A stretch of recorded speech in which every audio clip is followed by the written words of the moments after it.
Македонија одбележува 76 години од почетокот на антифашистичкото востание и народно-ослободителната војна. Од државниот врв со честитки до граѓаните на Македонија. Да продолжиме да градиме демократска, просперитетна и европска Македонија, апелираше председателот на државата Ѓорѓе Иванов. Нашите славни предци во наследство ни оставија скапо платената слобода и државност на Република Македонија.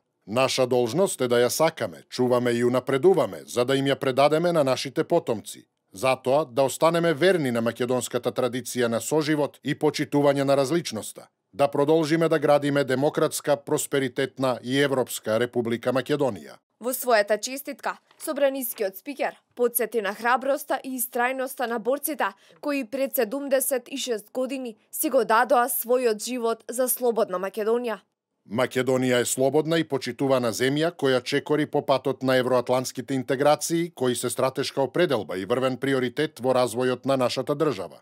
Чекорејќи по тој пат заедно, со меѓусебно разбирање, почитување и негување на различностите помеѓу сите граѓани, убедени сме дека оваа наша земја ќе биде заеднички дом на сите граѓани кои својата иднина и иднината на следните поколенија ќе гледаат во демократска, силна, модерна и европска Република Македонија.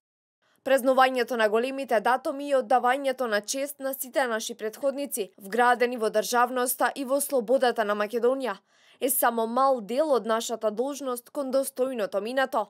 Патриотизмот не завршува овде, рече премиерот Зоран Заев во неговото обраќање.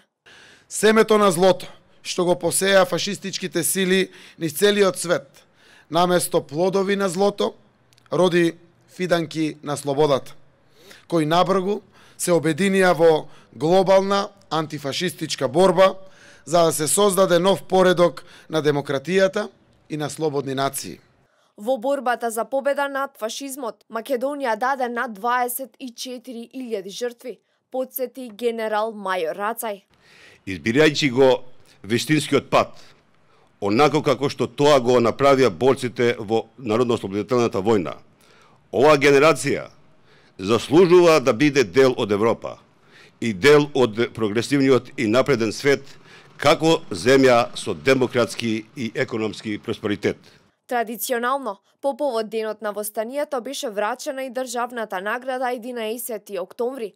Добитници за животно дело се музичарот Владко Стефановски и историчарот Амет Шериф.